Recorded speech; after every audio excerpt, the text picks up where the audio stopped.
O objetivo dessa apresentação é discutir um pouco as origens da filosofia alemã no espiritualismo, o que não é uma abordagem muito comum. A título de resumo, então, do que se trata, né? Dois marcos tradicionais da ruptura e da inauguração da filosofia moderna ocorrem nos campos do empirismo, com Francis Bacon, e do racionalismo, com René Descartes. Em sua História da Filosofia, Georg Hegel reivindica a existência de uma terceira matriz alemã de inauguração da filosofia moderna, que se poderia chamar de espiritualismo, de Jacob Böhme.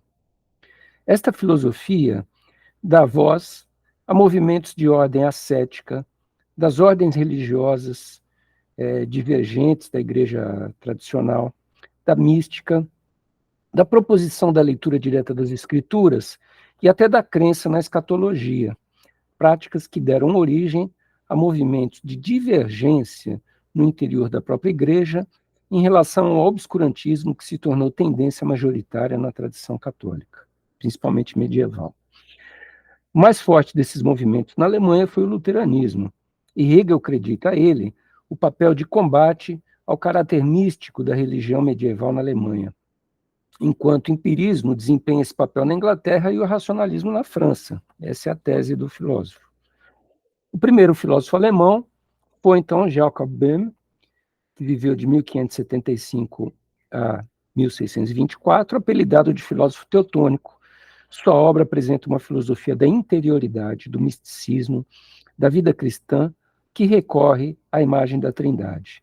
Era luterano e viveu experiências místicas. Seus trabalhos principais são Aurora, descrição dos 3 princípios do ser divino e as 3 faculdades da vida do ser humano.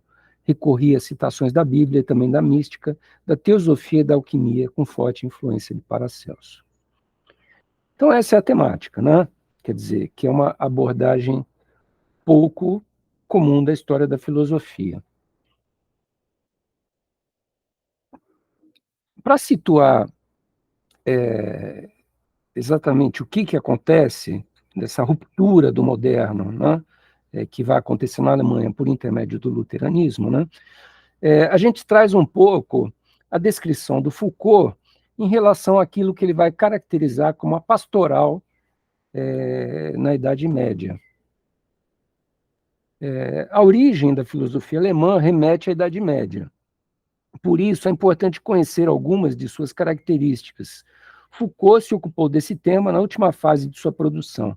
Para ele, surge, desde os estoicos, uma espécie de tecnologia do controle da alma, capaz de exercer um comando estreito sobre os indivíduos, que foi incorporado pela cristandade na Idade Média e que começa a ser confrontada a partir do século XI. As marcas fundamentais do movimento pastoral, segundo Foucault, eram o desenvolvimento e complexificação das técnicas e práticas pastorais, aliadas a uma institucionalização delas. A clara separação entre práticas espirituais e práticas laicas, seus deveres distintos e direitos. E a definição detalhada de uma rigorosa regulação dos exercícios pessoais e dos exercícios que podiam ser coordenados por padres. Pela constatação da eficácia dos mecanismos de controle pastoral, os governos civis buscam se apoiar no poder pastoral, o que causou uma feudalização da igreja, a judicialização dos procedimentos pastorais pela igreja e, em especial, da prática da confissão, que se tornou obrigatória a partir de 1215.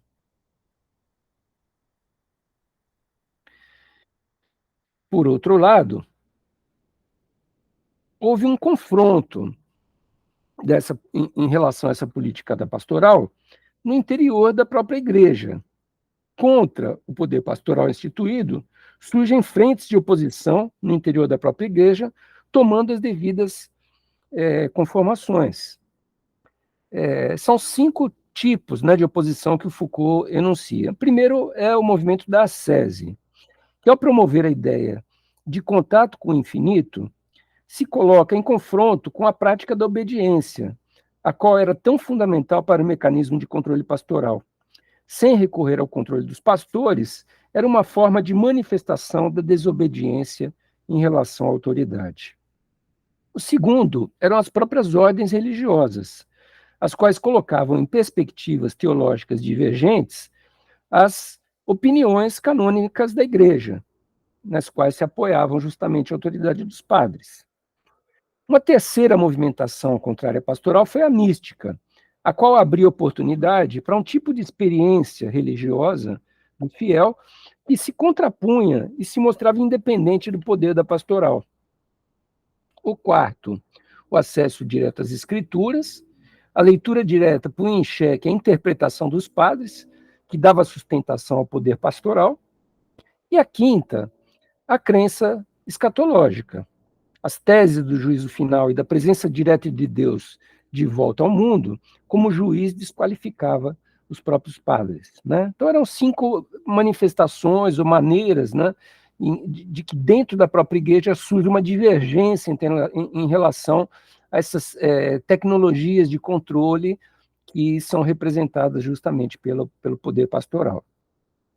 Ao mesmo tempo que surgiam os focos de resistência internos, né, da igreja, questionamentos de outra ordem também se multiplicavam, pautados no uso da racionalidade laica, principalmente representados pelo humanismo e pela Renascença. As conquistas do conhecimento do raciocínio laico começam a enfraquecer o poder pastoral, por meio de descobertas que colocam em dúvida as certezas da tradição. As descobertas dos novos continentes em viagens marítimas, o contato com as culturas das Índias orientais e a queda de Constantinopla conduziram a uma renovação do interesse nas ciências pagãs. Vai se dando uma passagem do teocentrismo ao antropocentrismo. Essa transição não ocorre sem traumas. Giordano Bruno foi queimado. Galileu Galilei teve de renegar a teoria de Copérnico do heliocentrismo no sistema planetário. Porém, na Alemanha, essa é a tese do Hegel, o impacto dessas correntes laicas seria menor do que na França ou na Inglaterra, por causa da ruptura do luteranismo com o humanismo. Na análise de Otto Maria Carpo, porque Lutero percebeu que não poderia haver uso da cientificidade sem recorrer a um pacto com o demoníaco, em alguma medida. A tese de Hegel em sua História da Filosofia é que a ruptura com o medievo se dá na Alemanha pelo combate interno da igreja contra o caráter mistificador da religião medieval, a partir do luteranismo, e não a partir do racionalismo ou do empirismo. Esse movimento, o luterano, constituiria uma terceira fonte da filosofia moderna, para além de Bacon e Descartes, uma fonte espiritualista da filosofia moderna originária na Alemanha, cujo desenvolvimento se dá sob a influência do luteranismo. Essa seria a luz que começaria a ser lançada contra a tradição católica e contra o obscurantismo da igreja medieval. Hegel equipara, assim, o racionalismo com a religião racional, propondo que ambas seriam manifestações da inteligência, criando uma leitura alternativa ao cânon da história da filosofia, que coloca como marcos fundamentais de ruptura da filosofia moderna com a medieval, por um lado, os franceses, que privilegiam a razão, e seu expoente maior será o Descartes, e os britânicos, que privilegiam o empirismo, cujos nomes vão ser o Francis Bacon, Locke e David Hume. Para Hegel, a transformação na Alemanha foi de outra natureza. Em consequência, teria nascido como um gêmeo do sujeito do conhecimento moderno, um sujeito espiritualista moderno, sob o efeito do mergulho interior propiciado pelo contato com a essência espiritual.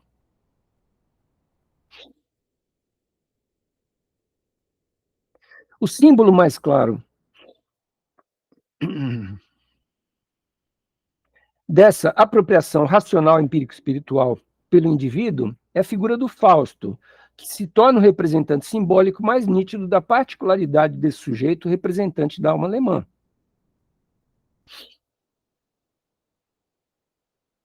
Portanto, a tese de Hegel é que a filosofia moderna tem uma tripla matriz: empirismo, racionalismo e espiritualismo. Os três filósofos que representariam essa modernidade seriam Francis Bacon, René Descartes e Jacob Böhme.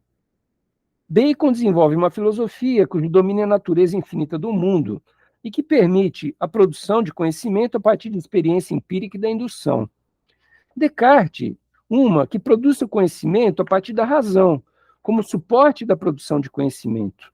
Böhme é o filósofo da interioridade, místico, intérprete da vida cristã e de sua existência, a partir de cuja investigação encontra um conhecimento divino de modo heterodoxo que desemboca no panteísmo e na trindade. Jacob Böhme, 1575 a 1624, portanto, inicia a filosofia alemã. O pioneiro da filosofia alemã era conhecido como filósofos teutônicos. Como contraponto a Bacon e Descartes, desenvolve uma mística que distancia dos filósofos do iluminismo a ponto de seu nome ser apagado das histórias da filosofia. Ele era luterano, vivia experiências místicas que ele trazia a público. A recuperação do pioneiro. Hegel traz à tona seu nome como pioneiro da filosofia moderna na Alemanha, movimento que tem ganhado também certo destaque na pesquisa mais contemporânea, e abre toda uma perspectiva de leitura para entender a influência que essa vertente de pensamento pode ter exercido sobre a filosofia alemã posterior. Algumas características do autor. Entre suas principais obras se encontra Aurora, Morgenrot. Outros títulos são Descrição dos Três Princípios do Conhecimento Divino e as Três Faculdades de Vida do Ser Humano. Numa perspectiva que, lembrem um pouco os medievais, utiliza citações da Bíblia. Porém, ao contrário dos medievais, cita autores místicos, teosofia e alquimia, com destaque para análise do trabalho de Paracelso, importante pesquisador da ciência mística. Faz parte do cerne de seu pensamento dizer que tudo o que existe é uma manifestação da Trindade, que é representada por Deus, o ser universal divino, soma e substância de todo o poder e propriedades existentes, pelo seu Filho, que brilha a partir desse poder originário como manifestação do divino no mundo, e é nascido a partir do Espírito Santo, a unidade interior desta luz junto com a substância e o poder. Muito agradecido pela atenção de vocês.